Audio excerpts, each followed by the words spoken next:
Russian President Vladimir Putin is charting a path that could redefine the very limits of power.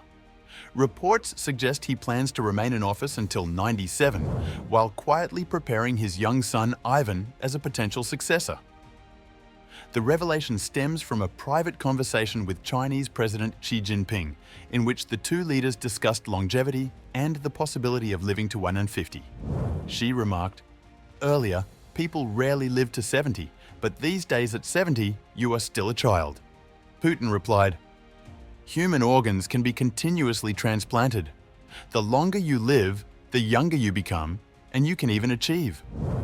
Alarmed by the leak, Chinese officials reportedly tried to suppress details.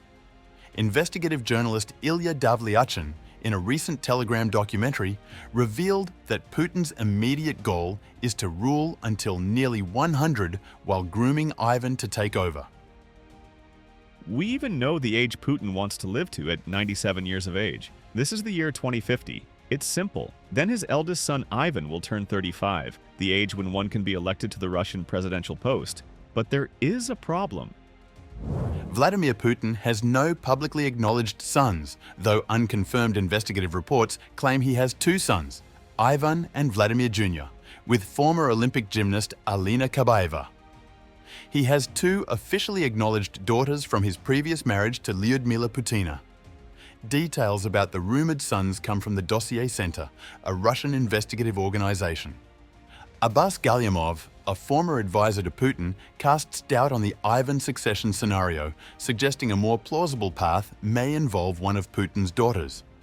Maria Vorontsova, 40, an endocrinologist specializing in longevity research, and Ekaterina Tikhonova, 38, a former acrobatic rock and roll dancer now leading the Innopractica Institute focused on technological independence from the West, have begun appearing more frequently in public.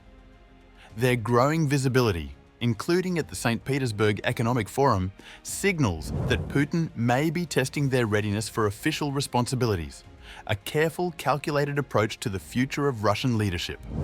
Across the Atlantic, President Donald Trump has accepted the limits of democratic governance, acknowledging that he cannot seek a third term due to the 22nd Amendment. It's a very interesting thing. I have the best numbers for any president in many years, any president. And I would say that if you read it, it's pretty clear. I'm not allowed to run. It's too bad. I missed it. But we have a lot of great people. Souvenir hats reading Trump 2028 continue to circulate within the White House, while figures like Stephen Bannon have kept discussions of a third term alive, but the constitutional limits are clear. While Trump confronts the bounds of American democracy, Putin is crafting a vision of governance that could stretch into the middle of the century, raising questions about succession, secrecy, and the pursuit of political immortality. In a world where one leader bows to democratic rules and another plots to defy time itself, the contrast could not be more striking. Putin's Russia is not just planning the next election. It may be planning decades of control.